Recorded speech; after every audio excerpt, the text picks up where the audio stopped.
Sanjay Singh fire brand नेता हैं आम आदमी पार्टी के। जो मुद्दे होते हैं उनको बड़ी बेबाकी से रखते हैं। तो कहीं इसका परिणाम तो नहीं कि आपको जेल जाना पड़ा, जैसे अभी आपने जिक्र किया कि मैं जेल चला गया और जेल ही भेज दिया जाता है आपके नेताओं को? क्या वजह है इसकी? देखिए, ऐसा है कि किसी डॉक्टर ने तो मुझे बताया नहीं था कि आपको राजनीति करनी है, और किसी से ये भी नहीं हमने सीखा कि भाई अगर आप राजनीति में हैं तो फिर आपको सिर्फ हमेशा तालियां ही मिलेंगी, हमेशा प्रशंसा ही मिलेगी, हमेशा माला ही मिलेगी।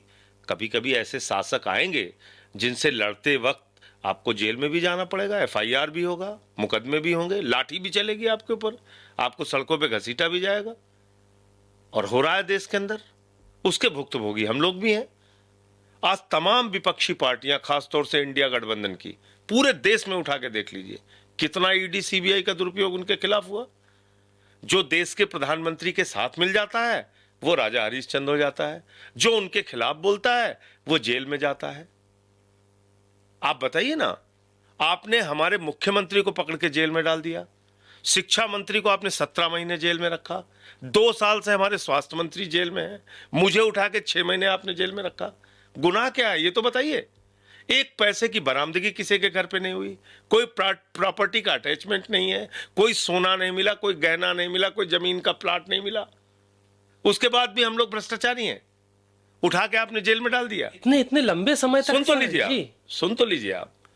और दूसरी तरफ क्या है, जिसके बारे में खुद भारत के प्रधानमंत्री आरोप लगाते हैं, 70,000 करोड़ का घोटाला किया अजीत पवार, वो किसके साथ है?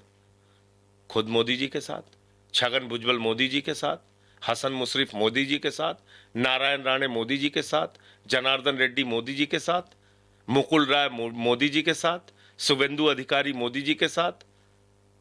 आप बताइए, हेमंत विश्व शर्मा पे वाटर घोटाले की बुकलेट जारी की थी बीजेपी ने, वो मोदी जी के साथ।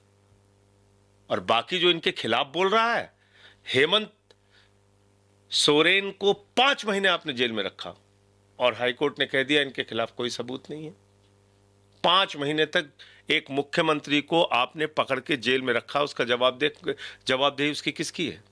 17 महीने तक आपने मनीष सिसोदिया को जेल में रखा। उनकी जिंदगी के वो 17 महीने जो बर्बाद हुए, जो दिल्ली के बच्चों की शिक्षा में काम आते, जो हिंदुस्तान की और दिल्ली की बेहतरी में काम आते, उसको वापस कौन करेगा? उनकी पत्नी को जो मानसिक पीड़ा और कष्ट हुआ, उसको कौन लौटाएगा?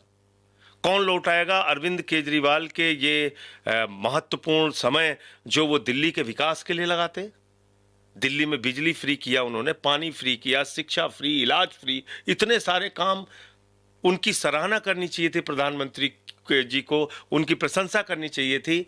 आपने पकड़ के उनको जेल में डाल दिया सिर्फ इसलिए कि आपके दिमाग पर तानाशाही सवार है। तो ये कष्ट, ये पीड़ा हम लोग झेल रहे हैं, बर्दाश्त कर रहे हैं, इसलिए कि हम लोगों के लिए काम कर रहे हैं। और प्रधानमंत्री जी ने तय कर लिया है कि जो बड़े से बड़ा भ्रष्टाचारी होगा उनके साथ झुक जाएगा, मिल जाएगा, वो राजा हरिश्चंद्र हो जाएगा। जो उनके सामने झुकेगा नहीं, भले ही कितना ईमानदार हो, उसको पकड़ के जेल में डालेंगे। तो ये यातना झेल, संजय सिंह के ऊपर एक आरोप और है कि ये यातना झेल रहे हैं।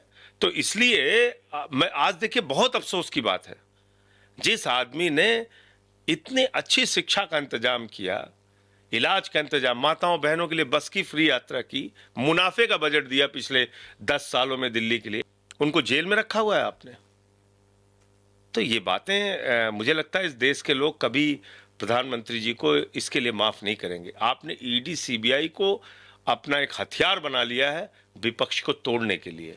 पूरे देश में ममता बनर्जी के मंत्री जेल में, अनिल देशमुख जेल में रहे, संजय रावत जेल में रहे, किसको छोड़ा इन्होंने? आप बताइए। तो इसलिए स्टालिन के मंत्री जेल में, अखिलेश यादव जी को सीबीआई का नोटिस मिल जाता है। तो आपने एक हथियार बना लिया है विपक्ष को दबाने के लिए, ईडी सीबीआई।